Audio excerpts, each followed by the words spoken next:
I love that I'm going to use this graph that someone else drew on my board when we were in a business conversation earlier this week. You're going to laugh when you see it, but we're going to have some conversations and a few videos I have coming up about it.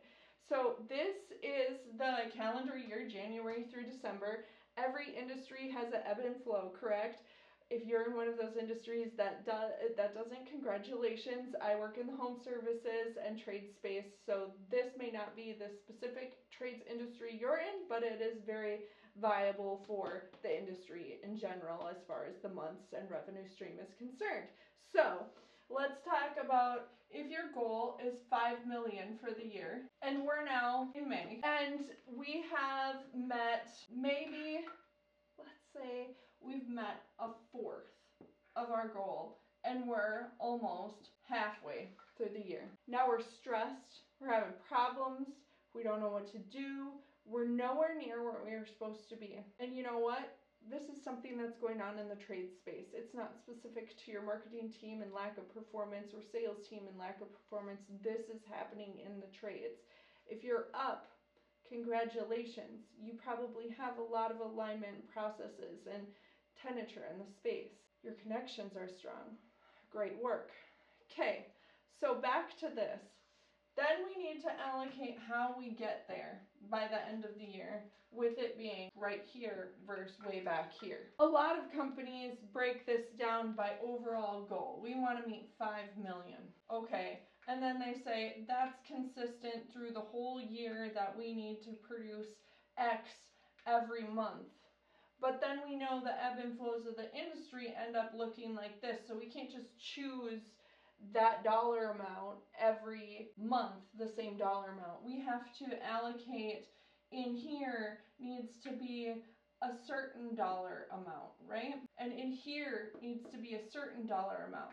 But if we're asking of our sales team that throughout the year we need to make 416 a month for that to get to here, right? But then our sales team is confused as to why in January they can't reach that goal and why in August they cannot reach that goal. Because you need to allocate this funding throughout the whole year. And we're not doing that. We're not breaking it down for the team to be successful. So as we're doing that, I don't challenge you to break down this number for your organization monthly.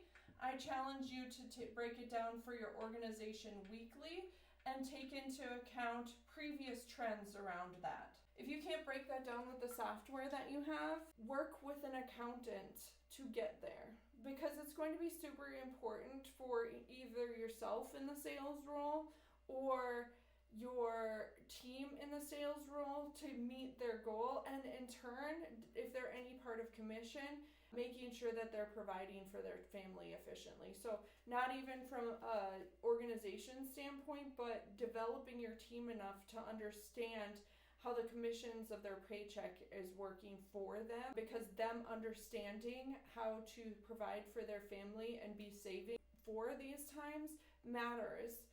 If you're going straight commission sales, or say there's a base plus commission on a small level and they are a producer, they can sell, it's still going to hurt during these times. So they need to be taught as if they're their own business. And honestly, if the sales team is taught that it's their own organization and it's something that they're going to run with and manage themselves and have ownership of, which speaks volumes to the organization if it's being done, also helps them understand how to trend their own business in favor of yours.